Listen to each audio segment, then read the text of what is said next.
प्रत्येक कुटुंबाचा पाया व कणा म्हणजे स्त्री.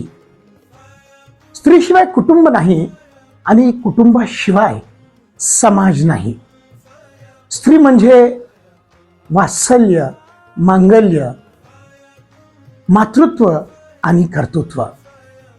आदी ग्रंथामध्ये स्त्रियांचं महत्त्व जाणून असे सांगण्यात आलेले आहे की यत्र नार्यस्तु पूजन्ते रमन्ते तत्र देवता. अर्थात जिथे स्त्रियांचा सन्मान आहे तिथं देव देवता रमतात, वावरतात. असं म्हणतात की हे जे 21वे शतक आहे ना, हे 21वे शतक स्त्री जीवनातील आनंदी शक्यतांचे शतक आहे. पुरुषाच्या खांद्याला खांदा लावून काम करणाऱ्या आजच्या महिला प्रत्येक क्षेत्रात बहुमूल्य असं योगदान देत आहेत.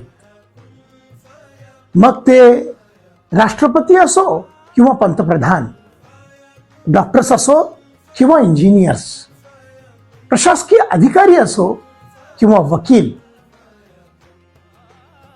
एखादं मजुरीचे काम असो किंवा अंतराळात जाणं असो.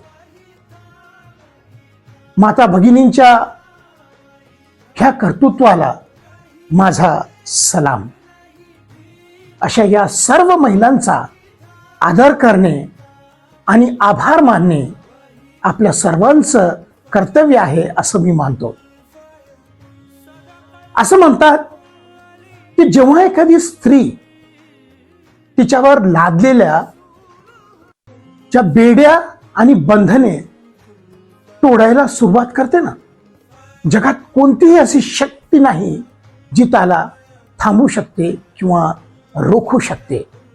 एकानं खूप सुंदर असं म्हटलंय, नभी झेपावणारी तू पक्षिणी, नभी झेपावणारी तू पक्षिणी, सक्षम कर्तव्य दक्ष तू गृहिणी, प्रसंगी कडाडणारी तू सौदामिनी, प्रसंगी कडाडणारी तू सौदामिनी, शत्रूस धूळ चारणारी तू रणरागिनी, शत्रूस धूळ चारणारी तू रणरागिनी, अधिशक्ती तू प्रभूची भक्ती तू, अधिशक्ती तू प्रभूची भक्ती तू, झाशीची राणी तू, झाशीची राणी तू, मावळ्यांची भवानी तू, प्रयत्नास लाभलेली उन्नती तू, प्रयत्नास लाभलेली उन्नती तू, आजच्या युगाची प्रगती तू, आजच्या युगाची प्रगती तू.